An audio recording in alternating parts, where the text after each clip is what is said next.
겠습니다. 오늘은 하늘의 계보라는 주제로 함께 말씀 나눕니다. 시편 128편입니다. 우리 1절에서 6절까지인데요. 함께 일어서실 수 있는 분들 우리 다 같이 일어서서 6구절이니까 우리 다 같이 한번 읽을까요? 오늘은 이렇게 교독하지 말고 그냥 한 번에 다 같이 6구절 우리 한 목소리로 다 같이 한번 읽어보도록 하겠습니다. 1절에서 6절까지 다 함께 읽습니다. 시작. 여호와를 경외하며 그의 길을 걷는 자마다 복이 있도다. 내가 내 손이 수고한 대로 먹을 것이라. 내가 복되고 형통하리로다.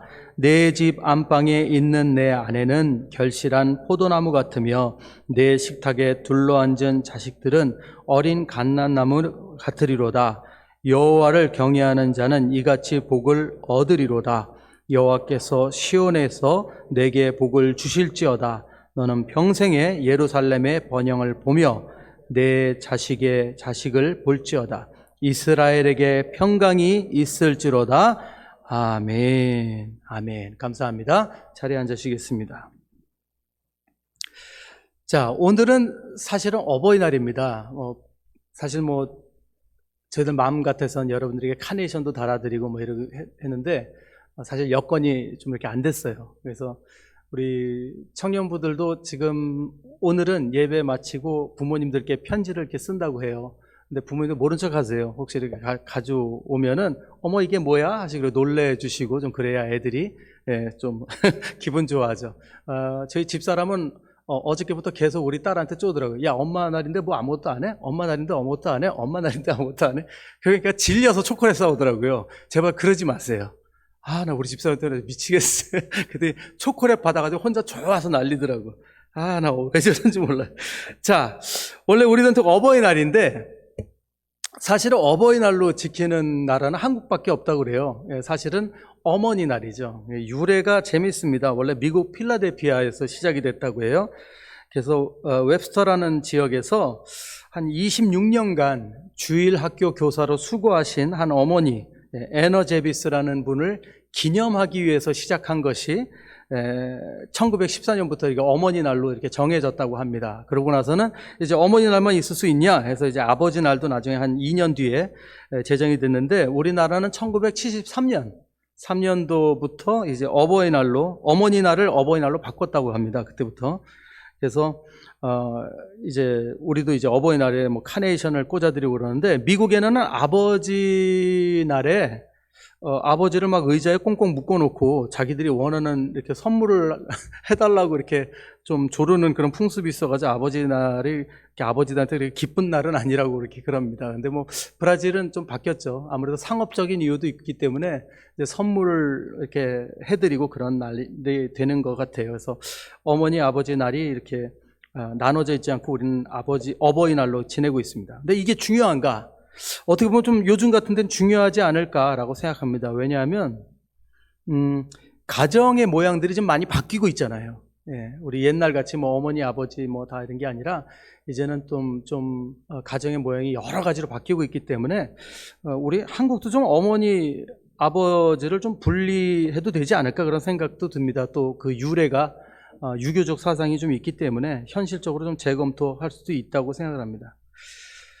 제가 왜 이 이야기로 시작을 하냐면 제가 오늘 좀 본문을 무엇으로 정할까 좀 고민을 좀 많이 해봤습니다.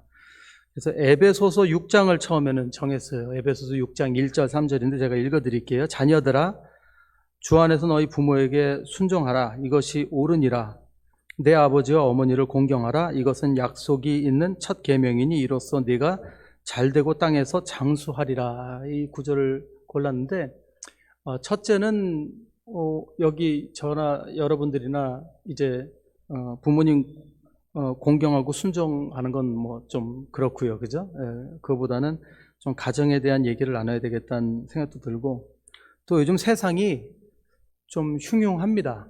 흉흉해요. 그러니까 가정이라는 그 개념이 많이 무너지고 있죠. 저는 얼마 전에 그 한국 뉴스에서 그 20대 그 청년이 택시 운전사 70대 택시 운전사를 정말 기절할 때까지 이렇게 폭행하는 그 장면을 보고는 그게 이제 지금 한두 번 있는 일이 아니잖아요. 아파트에서 나오다가 자기 쳐다봤다고 쳐다보지도 않았는데 20대, 30대인가 노인을 그냥 또 폭행해가지고 그런 일도 생기고 그러면서 이제 지켜져야 하는 것들이 이제 지켜지지 않는 세상이 됐어요. 기본적으로. 사실 저희가 30년, 40년 전만 해도 한국뿐만이 아니라 전 세계적으로 노인 하면은 저희들이 공경해야 되고, 그죠? 노인 하면 저희가 지켜줘야 되는데, 이제는 그런 것들이 좀 무너져 가고 있는 것 같아요. 근데 그게 어디에서 왔냐 하면, 사실은 개인주의적인 그런 사회적 그 성향이 많이 이런 걸, 가지고 왔다고 저는 믿습니다. 제가 얼마 전에도 한번 설교 때 그런 얘기를 한 것 같아요. 꼰대다, 꼰대다 이런 말을 젊은 사람들이 많이 사용을 하는데 그거를 뭐 어떤 목사님들은 그거를 굉장히 이렇게 받아들이는 식으로 얘기를 하더라고요. 근데 그거 좀 조심해야 된다고 저는 생각이 들어요. 어른들이 다 꼰대가 아니에요. 예. 인생 선배라고 해서 물론 저희가 모든 걸 가르칠 수 있는 것은 아니지만, 예, 그래도 위에 분들의 경험을 토대로 우리가 배워야 되는 거는 배워야 되는 겁니다.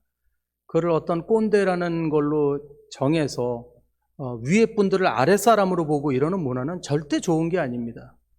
사실 저희들이 요즘 인종차별 얘기하면서 에이션 헤이트 때문에 문제가 많죠. 아시안 혐오주의, 그죠? 근데 가장 지금 아시안 혐오주의에서 가장 일어나는 현상이 뭡니까? 여러분들 뉴스 보면서 느끼는 게 뭐예요? 누구를 많이 공격하죠? 노인을 공격해요. 저는 이건 동양 사람 혐오라고 보면 안 되고요. 이건 노인을 혐오하는 거라고 봐야 돼요. 약하고 힘없고. 어떻게 노약자를 칼로, 어떻게 노약자를 주먹으로 치고. 이거는요, 세상이 잘못돼도 보통 잘못된 게 아닙니다. 그것뿐이 아니죠. 여러분들 요즘 한국에서 1, 2년 사이에 가장 많이 이슈가 됐던 사고들이 뭔가요? 아동학대. 근데 그 아동학대를 누가 했죠? 참 놀라운 게요, 어머니들이 그래요. 여러분, 우리 어릴 적에 어머니 얘기만 해도 눈물 나지 않았습니까? 어머니들의 헌신, 어머니의 사랑. 근데 요즘은 어머니들이 점점 자기주의가 더 심해요. 아이들은 귀찮은 존재. 뭐 다 그렇다는 건 아니에요. 예. 그렇게까지 이기적인 그런 교육을 받고 그렇게 자란 사람들이 참 많다는 거죠. 가정이 무너지고 있습니다. 그거는 그 부모에서부터 온 잘못된 가정교육, 예, 이런 것들이 점점 가정에 오고 있다는 거죠. 그래서 정말 훌륭한 어머니, 훌륭한 아버지를 우리가 선택해야 된다는 것이죠.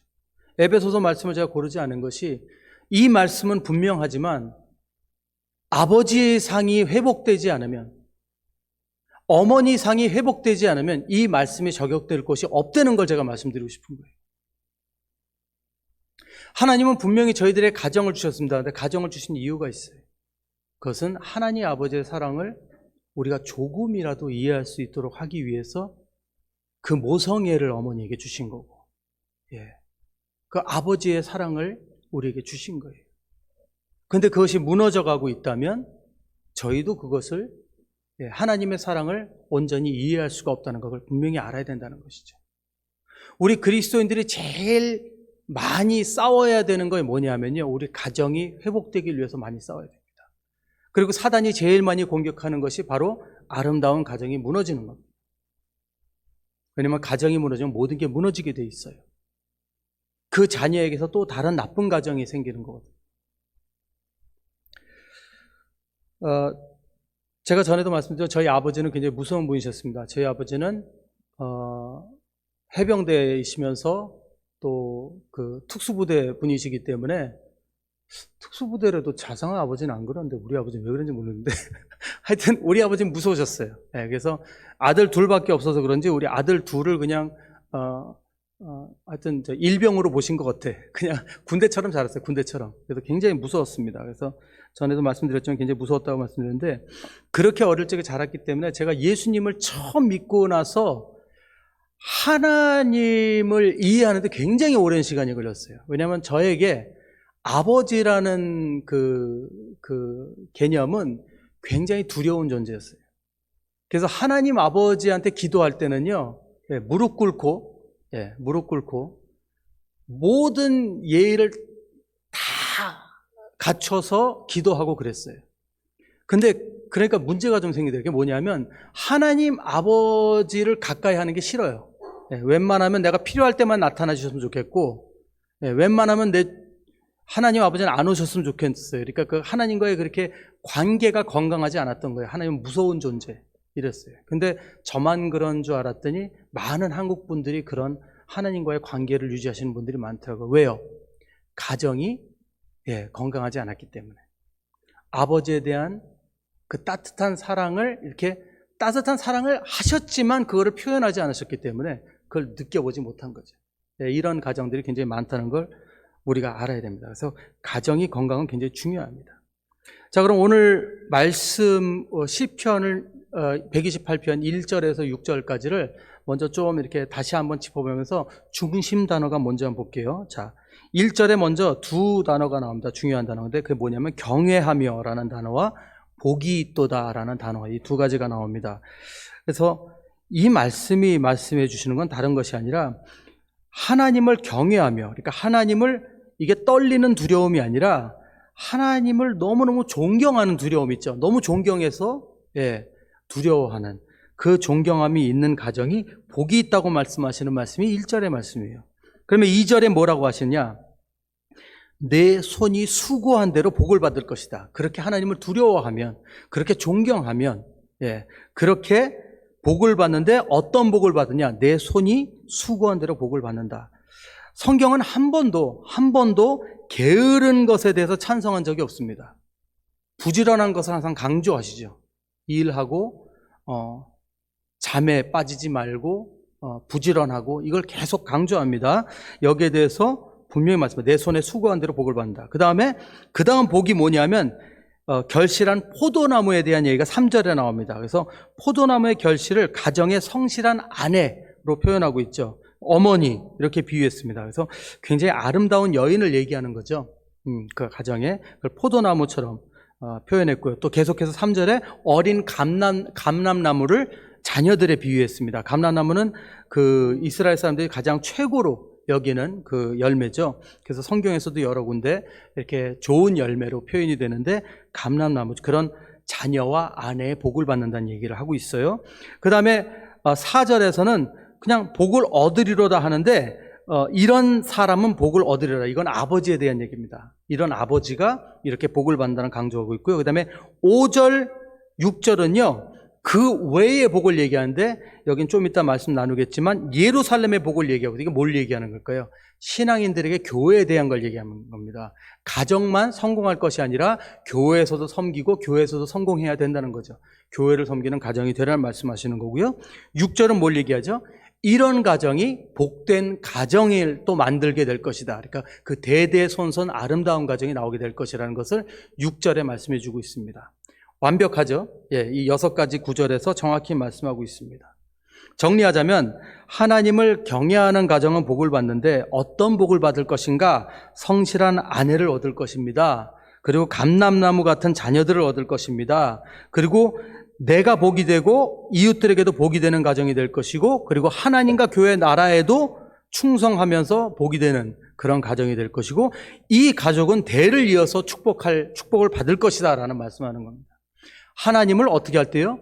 경외할 때, 하나님을 두려워할 때, 그때 가정이 바로 선다는 것이죠. 여기서 우리가 중요한 것이 있습니다. 그게 뭐란 얘기죠? 이 가정의 주인이 누구라는 거예요? 하나님이시라는 거예요. 하나님을 가정의 주인으로 두면 그 가정이 온전히 서고 복이 되고 그리고 대대손손 축복받는다는 얘기를 하고 있는 것입니다.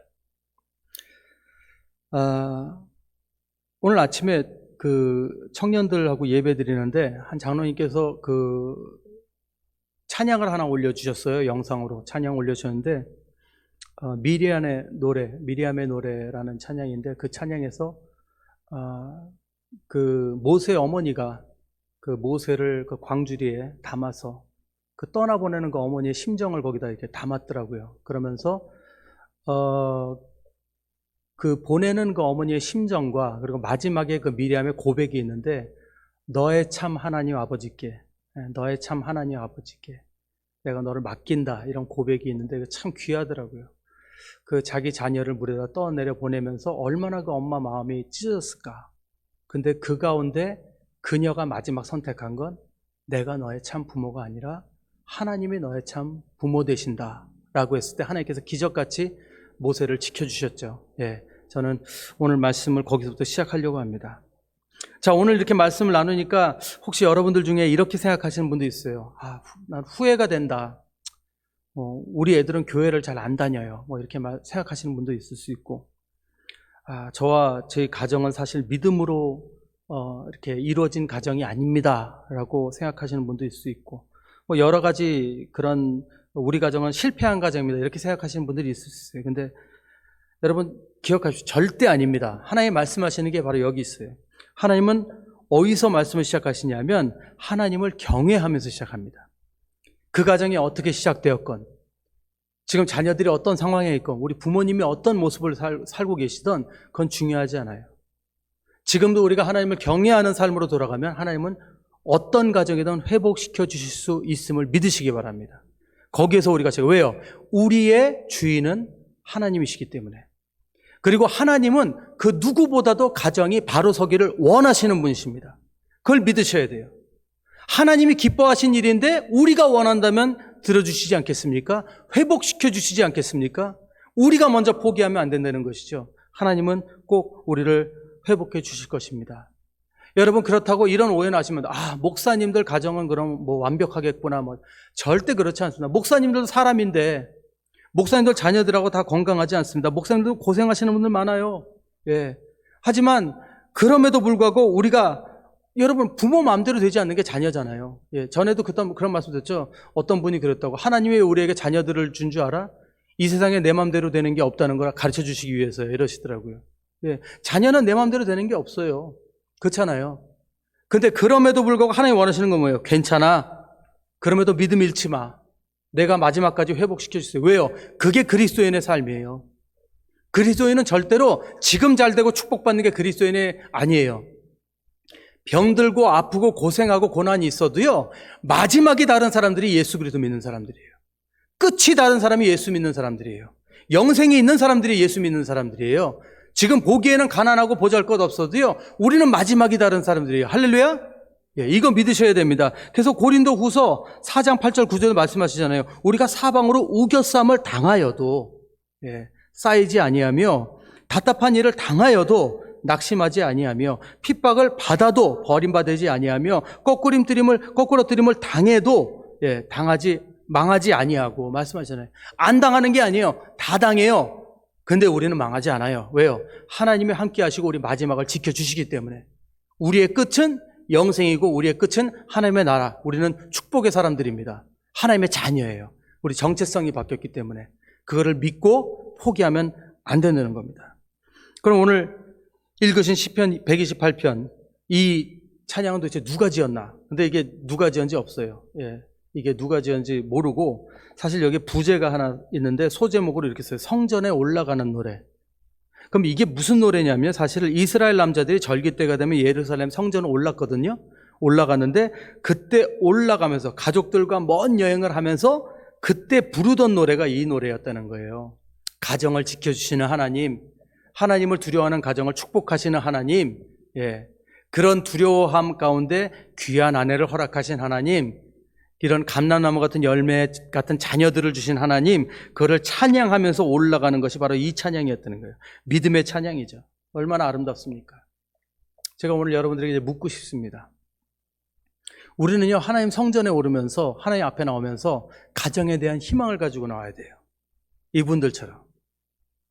여러분들 오늘 교회에 나오시면서 지금 예배 드리시는 분들, 어떤 마음으로 예배 드리세요? 어떤 찬양으로 나오셨어요? 하나님께서 오늘도 우리 가정을 축복해 주실 거야. 하나님께서 우리 자녀들을 회복해 주실 거야. 하나님께서 나의 건강을 다시 돌려주실 거야. 그래서 그런 믿음으로 나오셨습니까? 그런 찬양으로 나와야 돼요. 그런 기대로 나와야 돼요. 그게 하나님 두려워하는 첫 번째 단계입니다. 내가 예배를 드리기 위해서 나왔는데 예배 드리면서 아무 희망 없이 예배 드릴 시간 됐으니까 이제 가자, 이러면 안 된다는 거예요. 진짜 하나님을 두려워하는 사람은 하나님 앞에 나올 때 하나님 오늘도 승리 주실 줄 믿습니다 하고 나와야 된다는 거죠. 그러면서 예배 나올 때 하나님께서 우리에게 축복해 주시는 거예요. 아, 얘가 날 믿고 나오는구나. 그렇지 않아요? 예. 물론 이제 맨날 쪼르르 나오면은 피곤하시겠지만 그래도 하나님은 자녀들이기 때문에 아이고 이뻐하면서 우리들을 귀하게 여기신다는 거죠. 그런 자녀들 사랑스럽지 않겠어요? 하나님께서 그런 자녀들 바라보시고 축복해 주시니까 여러분들 예배 나오실 때 먼저 기대감을 가지고 찬양하면 모습으로 나와야 된다는 거예요. 자, 그럼 오늘 말씀 이제 하나하나 좀 정리를 하면서 들어가 보겠습니다. 그러면 우리가 어디서부터 시작을 해야 되느냐? 왜 하나님을 두려워야 되느냐? 첫째는 하나님께서 가정을 만드신 거거든요. 우리가 가정을 만든 게 아니에요. 우리들은 뭐 이렇게 생각하죠. 내가 뭐 이 여자랑 만나서 결혼해서 자녀를 낳았으니까 이 가정은 내 거다. 거기서부터 시작하면 안 된다는 거예요. 이 모든 가정은 하나님의 가정이죠. 여러분 오늘 말씀에서 제일 처음에 말씀하니까 하나님을 두려워하라고 하시잖아요. 이게 무슨 말씀인지 잘 이해를 해야 됩니다. 우리는 어릴 적부터 가정에 대한 그림을 그립니다. 뭐 안 그러신 분도 있을 거예요. 근데 그림을 그리면 나는 가정을 꾸리면 이런 가정을 만들 거야. 이런 가정이 세워지면 나는 이렇게 살 거야. 그런 기대를 하죠. 저도 그런 기대를 가지고 결혼을 했어요.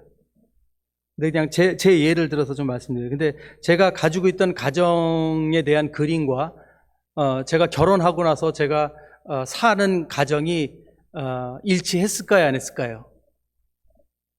예. 일치했으면 제가 지금 간증 안 하겠죠. 예. 너무 다른 거예요. 제가 살던 가정의 그림과, 예. 제가 기대하던 그림과 너무 다른 거예요. 예. 그게 얼마나 저를 힘들게 했는지 몰라요. 그래서 저는 그때부터 누구를 원망해요? 우리 집사람 원망했어요. 아니, 내가 어쩌다 이런 여자랑 결혼해가지고 우리 가정이 이 모양이 됐지. 예. 나중에 보니까 우리 집사람은 똑같은 생각을 하고 있다. 내가 어쩌다 이런 남자를 만나가지고 이런 가정을. 나중에 하나님께서 보여주시는데 하나님께서 이런 음성을 들려요. 그게 네 거니? 이런 음성을 들려요. 왜 네가 그린 그림에 너희 집사람을 넣어가지고 그렇게 고생을 시키냐 이런 생각. 그러니까 저도 거기에 맞질 않아요. 제가 뭘 말씀드리고자 하냐면 여러분 아까 제가 말씀드렸죠. 가정은 하나님 거라고. 하나님께서 이 가정을 이끌어 나가셔야 된다고. 요즘 제가 어딜 갈 때 아는 길도 꼭 뭐를 확인하냐면 요 핸드폰에 있는 그 GPS라고 그러죠. 그 지도 보고 가는 거. 아는 길도 그걸로 보고 가요. 왜냐면 요즘은 그 교통 그 정보까지 주기 때문에 같은 길을 맨날 가다가 어떤 때는 거기 길이 막히면 딴 데로 갈 수 있도록 해주거든요. 그래서 이제는 아는 길도 이걸 보고 가게 되고 또 이거 덕분에 20년을 다니던 길인데 새로운 길을 터득한 것도 많아요. 이쪽으로 골목으로 하면 더 빠르구나 하는 게 알게 됐어요. 너무 요즘은 고마워하면서 잘 쓰고 있는데 어떻게 보면 좀 바보같이 이제는 좀 의존하는 그런 것도 있죠. 예전에는 뭐 바느질 집도 혼자서 막 다니고 그랬는데 요즘엔 절대로 이거 없이 못 다니니까.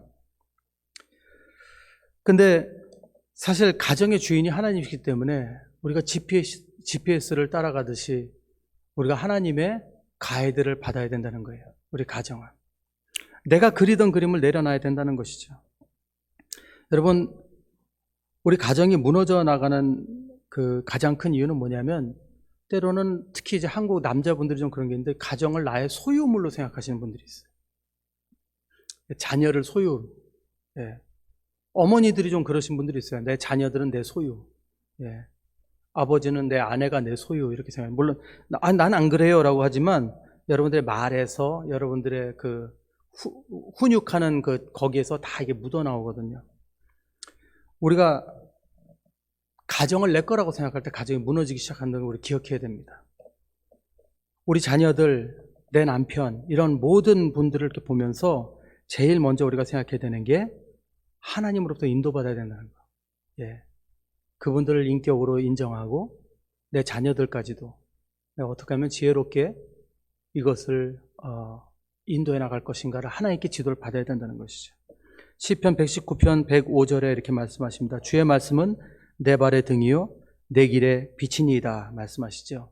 하나님이 내 발의 등이요 내 길의 빛이니이다. 하나님의 음성을 듣는 습관을 가진 가장은요 행복한 가정을 꾸려나갈 수 있다는 것 기억하시기 바랍니다. 이게 오늘 첫 번째 하는 말씀이에요. 하나님을 두려워한다는 것, 그것은 하나님의 인도를 받는 우리 가정을 얘기하는 겁니다. 기억하시기 바랍니다. 그다음 두 번째, 복에 대해서 말씀하시는데, 그럼 내 손이 수고한 대로 먹는 것에 대해서 말씀하시는데, 내 손이 수고한 대로 먹는 것이 복이라고 말씀하세요. 자, 어떻게 보면 여러분들이 좀 이런 생각을 했어요. 요즘은 이제 어떻게 하면 쉽게 돈을 벌까를 굉장히 많이 생각하죠. 그래가지고 뭐 괜히 요즘 핸드폰에 앱도 해가지고 뭐라 그러죠?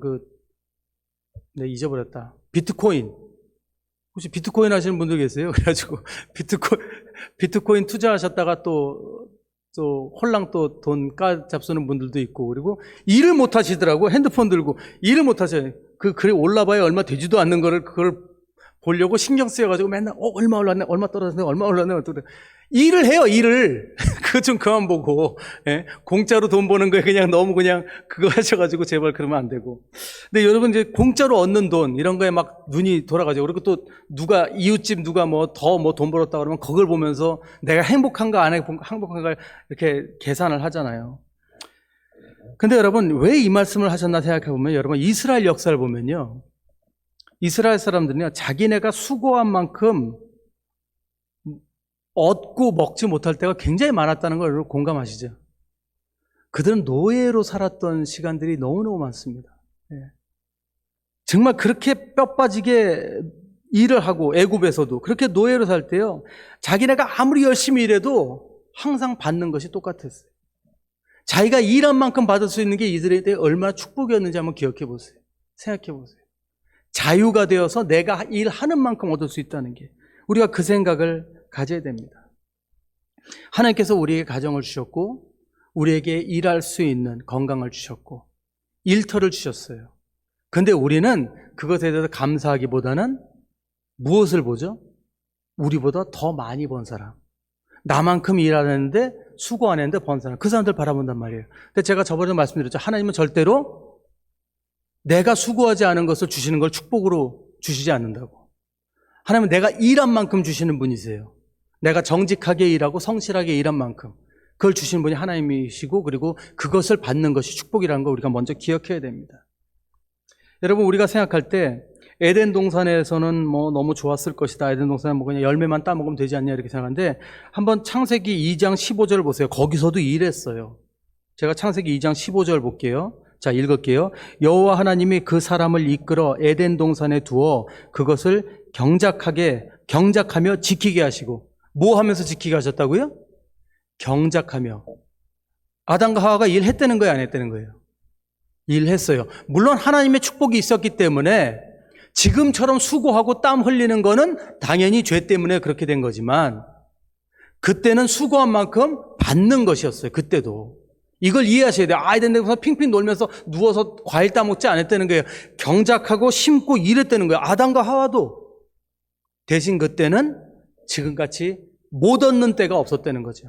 가뭄도 없었고 기근도 없었고. 예. 하지만 그때도 일했다는 걸 기억해야 됩니다.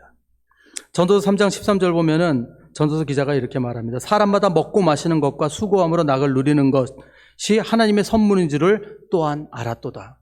예. 우리가 일해서 벌을 수 있다는 거, 이 축복이라는 거 알아야 되죠. 근데 여러분 어떻습니까? 요즘 제가 이제 특별히 여자분들 아이들 얘기하는 거 아니에요. 우리 남자도 마찬가지예요. 남자분들은 어떤 생각을 하면, 내가 이렇게 뼈 빠지게 일하는데 아파트 하나 없고 말이지, 차도 막 이런 거 타고 다니고, 이런 생각하시는 분도 계시고, 어떤 여자분들은 누구누구는 1년에 한 번씩 명품 가방 하나씩 떼는데 우리 남편은 그런 것도 하나 안 사주고, 그러면서 남편 탓하고. 우리 요즘 애들도 그래요. 요즘 애들은 운동화, 예, 게임을. 우리 딴 애들은 2,000원짜리 신발 사줬다고 하는데 우리 아빠 엄마는 그런 거 안 사준다고 그러고, 우리 엄마 아빠는 진짜 꽂았어 이러면서 애들이 막 되게 원망하죠. 여기에 문제가 어디 있을까요? 물론 지금 이제 물질주의적인 세계에 살기 때문에 그게 없어지진 않겠지만, 근데 거기에 유난히 목을 거는 애들이 있어요. 그죠? 물론 유난히 목을 거는 여자분들이 있어요. 나는 제일 이해가 안 가는 게, 제가 그런 분들 하도 많이 봐서 뭐 이제 신경도 안 쓰는데, 그냥 뭐 가끔 뭐 식당, 카페 뭐 이런 거 올리는 건 좋은데, 명품 샀다고, 명품 사진을 올리는 분들 보면 난 좀 이해가 안 가. 그렇게, 자기는 없어. 어떤 분은 그 카톡 이모티콘에 명품 사진이 있어요. 자기가 없어요. 애들 있는 건 제가 이해해요. 뭐 애들이 너무 귀여우니까 애들. 근데 명품 사진을 올리는 분도 있어요. 그분들은 본인의 존재가 없는 거예요. 여러분, 이게 왜 그런 일이 있을까요? 왜냐하면 자신이 명품인지를 몰라서 그래요. 자신이 명품인지를 몰라서. 여러분, 여기에는요, 남편들의 문제도 있고 아내의 문제도 있고 자녀들의 문제도 있어요. 하나님께서 우리가 수고한 만큼 얻는 게 복이라고 그랬죠. 여러분들이 지금 가지고 있는 게 뭐예요? 우리 가족이 복이에요. 가족이. 저와 함께 있는 가족들이 복이에요. 그렇지 않습니까? 그 얼마 전에 한국의 그 한강에서 그 실종돼가지고 그 변사체로 그 발견된 그 청년, 그 아버지가 얼마나 마음이 아파요. 그 아버지가 아버지 날에 그 꽃 그 선물 이렇게 받으면서 그러더라고요. 정말 딱 한 번만 안아봤으면 좋겠다. 다시 한 번만 안아봤으면 좋겠다. 다시 안 만나도 좋으니까 한 번 안아봤으면 좋겠다. 우리 복이라고요. 근데 여자분들이 명품을 사랑하는 그 사랑은 안 없어지겠지만 거기에 목을 거는 이유가 뭘까요? 남편이 명품처럼 대해주지 않기 때문입니다. 아내를 명품처럼 대하지 않아요. 나의 소유물로 여기는 겁니다. 자녀들이 왜 게임, 운동화 이런 거에 목을 겁니까? 자기가 명품처럼 대접을 못 받아요. 엄마 아빠한테. 엄마가 훈육할 때 보면은 내 소유물이야.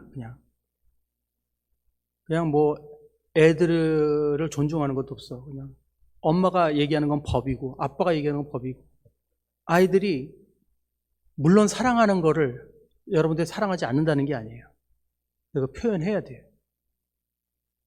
그렇다고 뭐 갑자기 뭐 여러분 당신은 명품이야 뭐 이런다고 그게 먹혀 들어가세요. 그게 아니고 말해서, 행동해서 우리가 우리 가족들한테 당신 없으면 난 아무것도 아니다. 야, 난 너희들이 없으면 난 못 산다. 이거를 느끼게 해줘야 된다는 거죠. 그럴 때 명품에 대한 사랑은 안 없어지겠지만 거기에 목을 메고 그냥 그거 안 사준다고 내 남편을 그러지 않는다는 거죠. 부인도 마찬가지입니다. 내 남편이 아무리 능력이 없고 내 남편이 아무리 다른 사람들과 비교할 때 돈을 못 벌어도 그래도 내 사랑하는 남자고 우리 아이들의 아빠인데 당신이 내 보물입니다. 정말 명품 같은 사람이다라고 얘기할 때 내게 있는 것을 감사할 때 그때 우리가 다시 한번 가치를 회복할 수 있는 거죠. 그게 복이라는 거예요. 여러분, 우리 가정들 안에서 이런 일들이 자꾸 일어날 수 있도록 다시 한번 묵상했으면 좋겠습니다. 자꾸 내가 원하는 모습으로 안 만들어진다고 닥달하지 마세요. 어떤 분들 우리 집에 이제 안 믿는 애가 있어. 근데 이제 자녀가 이제 교회를 안 다녀. 그러니까 만날 때마다 너는 교회도 안 가고 그럴 땐 기도해야지. 교회 가겠어요? 기도하겠어요? 절대 안 해. 그게 싫어서라도 안 해. 우리 엄마 꼴 보기 싫어서도 안 해. 안 해요. 기도하는 모습 보여주세요. 기도하는 모습 보여주세요. 좋은 일 있을 때 하나님께 감사하세요. 아, 하나님 너무 감사해요. 혼자 말하세요. 혼자. 계속 보여주세요. 그러면 걔들이 지금은 아이고 참 엄마 또 왜 저래 오버하네 이러다 하더라도 언젠가 나이가 들고 하나님이 필요할 때 하나님을 찾게 됩니다. 사랑하는 거 보여주고 귀하게 여기는 거 보여주고 표현하세요. 아이들이 자꾸 거짓말 살살하고 속이는 것 같아요. 속아주세요. 속아주세요. 왜요? 아이들이 제일 원하는 거 뭔지 아세요? 나 믿어주는 거. 애들이 제일 기대합니다. 무슨 얘기하면 너 그거 하려고 그러지? 그때부터 관계 깨지는 거예요. 내가 다 알고 있어 너 뭐 이러고 그때부터 끝. 그래? 실실 웃으세요. 그러면 알았어. 얼마 필요해? 주세요. 아빠가 얼마밖에 없다. 예. 엄마가 얼마밖에 없어. 그래, 알았어. 속아주세요. 예. 어느 순간 속이다가 돌아오겠지. 예. 그게 더 나아요. 그게 더 나아요. 믿어주시고 네가 더 귀하다는 거 보여주세요. 예. 그러면 가정이 회복된다는 거 믿으시기 바랍니다. 세 번째, 복된 아내와 자식들, 감람나무 이렇게 표현하고 있습니다. 예. 우리 정말 자녀들, 아내, 여기에 대해서 하나님은 참 귀한 아내, 자녀들 얘기하는데 시편 52절 8편에 이렇게 말씀하십니다. 그러나 나는 하나님의 집에 있는 푸른 감람나무 같으며 하나님의 인자하심을 영원히 의지하리로다. 감람나무가 하나님 집에 심겨질 때 복이 있다는 거예요. 아직은 다 완성되지 않았다는 거죠, 자녀들은. 그럼에도 그것을 우리가 하나님께서 우리 주신 걸 알고 귀하게 여기고 내 것, 내 소유가 아니라 내가 그 자녀들을 맡아서 키운다는 그 마음을 가지고 키워야 된다는 것이죠. 자, 근데 여기서 이제 오늘 말씀을 마치는데 여기서 끝나면 좋겠는데 하나 더 있어요. 128편 5절부터 보면 갑자기 예루살렘 성에서 말씀하십니다. 예루살렘 성. 이게 뭘 얘기하냐면 우리 가정이 이렇게 복된 가정이 됐는데 이 복된 가정이 할 일이 있다는 거예요. 우리 복된 가정이 돼서 무엇을 해야 되는가? 교회를 섬기려는 겁니다. 하나님 나라를 섬기려는 겁니다. 행복한 가정은 교회를 섬기는 가정입니다. 우리 온 교회 모든 그 교회의 모든 것이 마음에 들 수는 없겠죠. 하지만 중요한 건 우리가 목사를 섬기는 게 아니고 성도를 섬기는 게 아니에요. 우리 하나님을 섬기는 겁니다. 그래서 교회 일에 마음을 모으고 하나 동참하는 건 중요합니다. 저는 제 주위에 이런 장로님, 집사님 가정을 많이 봐요. 교회에서 어떤 행사가 있을 때 아이들과 같이 모금을 하는 분들이 있어요. 너 용돈 한 달에 얼마니까 너는 얼마, 나 아빠는 얼마, 엄마 해가지고 집에 들락날락하면서 병에다가 뭐 10원씩 넣는다든지 일주일에 해가지고 그 모금할 때, 교회가 모금하는 운동할 때 그렇게 해서 가져오는 그런 가정들을 많이 봅니다. 참 아름다워요. 같이 동참하고 같이 참여하고 그러면서 하나님의 그 축복에 참여하는 거죠. 이런 말씀을 어떤 목사님이 하시더라고요. 막 교회가 막 어려운데 우리 성도님들한테 막 누구누구 도와주자 막 강요하세요. 저도 좀 그런 성향이 있잖아요. 근데 제가 누구한테 배웠냐면 그 목사님한테 배웠는데 제가 그 목사님한테 한 번 이랬어요. 회의하면서. 목사님 요즘 불경기고 성도님 다 힘든데 그 모금 헌금 얘기 좀 그만 좀 하시죠. 제가 그랬어요. 제가 이제 젊은 혈기에 제가 그런 얘기를 하니까 그 목사님 씩 웃으면 뭐라고 그러는지 알아요? 목사님 딱 이러시더라고요. 우리 성도님들도 축복받으셔야지. 그러시더라고요. 저는 그렇게 생각한 거예요. 돈을 내니까 여러분들이 손해를 볼 거라는 생각을 한 거예요. 미안하게 성도들한테 자꾸 돈을 거드냐. 근데 그 목사님 생각 달래 뭐라고 하신지 아세요? 성도님들도 축복받으셔야지 그런 거예요. 그 목사님 개념은 뭐냐면 성도님들이 돕고 하나님 나라에 참여하는데 본인들 축복받는 일인데 왜 권장 안 하냐고 그렇게 말씀하시는 거죠. 존경스럽더라고요. 그래서 그렇게 생각 안 하십니까? 여러분들 우리가 도울 때 도우면서 돈 아까워 이렇게 하진 않잖아요. 도우면서 그래 이걸로 참 도움이 됐으면 좋겠다 그런 마음으로 여러분들 참여하시죠. 그럴 때 얼마나 마음이 기뻐요. 근데 그게 누구한테 돌아온다고요? 우리한테 축복이라는 거예요. 교회 섬기자는 거죠. 함께 섬길 때 우리 가정이 축복된다는 말씀입니다. 말씀 맺겠습니다. 여러분 개인주의 이기적인 문화가 판을 치는 세상입니다. 이 가운데 과연 우리가 하나님의 가정을 회복할 수 있을까요? 여러분 오늘 좀 제목이 좀 거창했죠. 하늘의 계보. 어려울 거 없습니다. 우리가 가정 안에서 하나님을 두려워하면서 하나님 섬길 때 예배 나올 때부터 희망과 소망을 가지고 나올 때 우리가 자녀들을 볼 때 하나님이 내게 주신 사랑을 기억하고 자녀들을 명품처럼 내가 믿어주고 사랑할 때 하나님께서 우리 가정을 지켜주시고 복된 가정 되게 하시는 거 믿으시기 바랍니다. 아직도 희망이 있습니다. 내 자녀가 아직 뭐 안 믿는다고 걱정하지 마세요. 하나님 돌려주십니다. 우리는 마지막까지 끝날 때까지 끝난 거 아닙니다. 그리고 이 가정이 회복되어서 하나님 섬긴다고 할 때 하나님은 그 가정 꼭 회복시켜 주십니다. 그리고 같이 한 마음으로 주님 섬기면서 우리에게뿐만이 아니라 우리 주위 분들에도 축복이 되시는 저와 여러분들의 가정 되실 줄 믿습니다. 함께 기도드리겠습니다. 이 시간 잠깐 우리 일어나서 우리 가정을 위해서 기도하는 시간 가질까요?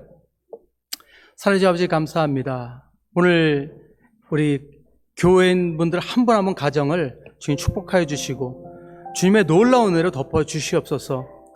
우리가 가정을 생각할 때 아픔이 많습니다. 가족들을 생각할 때 상처가 많습니다. 그러나 하나님께서 우리에게 가정을 주신 것은 이 가정을 통해서 놀라운 축복을 나누게 하기 위해서 주신 줄 믿습니다. 저도 회복이 필요하고 우리 가족들도 회복이 필요합니다. 그 해답을 주님 안에서 찾게 하여 주시옵소서. 주님 말씀 안에서 찾게 하시고 주님 두려움 가운데 찾게 하시고 그 안에서 소망을 잃지 않게 하시고 하나의 말씀으로 날마다 우리 축복된 가정을 세워가는 일에 연합하는 우리 모두가 되게 하여 주시옵소서. 그래요 아버지, 우리 교회도 축복이 되고 하나님 나라를 위해서 섬기는 우리 가정이 되게 하여 주시옵소서. 감사드리며 모든 말씀 주 예수 귀하신 이름으로 기도드립니다. 아멘. 예, 우리 마지막으로 우리 복음성가 하나님은 너를 만드신 분 함께 찬양 드리시고 축도하시고 마치겠습니다.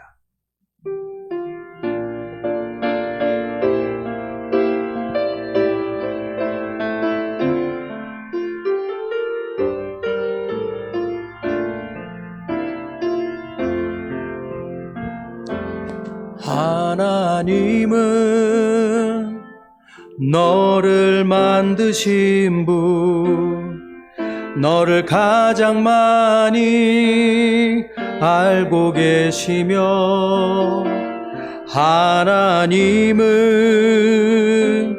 너를 만드신 분, 너를 가장 깊이 이해하신단다. 하나님은 너를 지키시는 분, 너를 절대 포기하지 않으며, 하나님은 너를 지키시는 분, 너를 쉬지 않고 지켜보신단다. 그의 생각 셀 수 없고,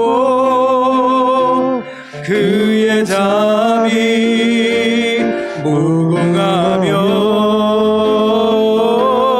그의 성실 날마다 새롭고, 그의 사랑 끝이 없다. 후렴만 한 번 더 부르겠습니다. 그의 생각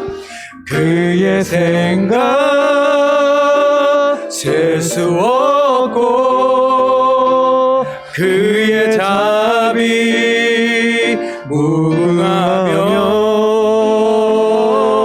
그의 성실 날마다 새롭고, 그의 사랑 끝이 없단다. 아멘. 기도드리겠습니다. 이제는 우리 주 예수 그리스도의 한량없는 은혜와 하나님 아버지의 그거 놀라우신 사랑하심과 성령님의 감화감동하심이 날마다 하나님 두려워하며 아름다운 가정을 꾸려나가기 위해 하나님 의지하는 우리 모든 성도님들 위해, 온 교회 위해 지금부터 영원토록 함께 있을지어다. 아멘.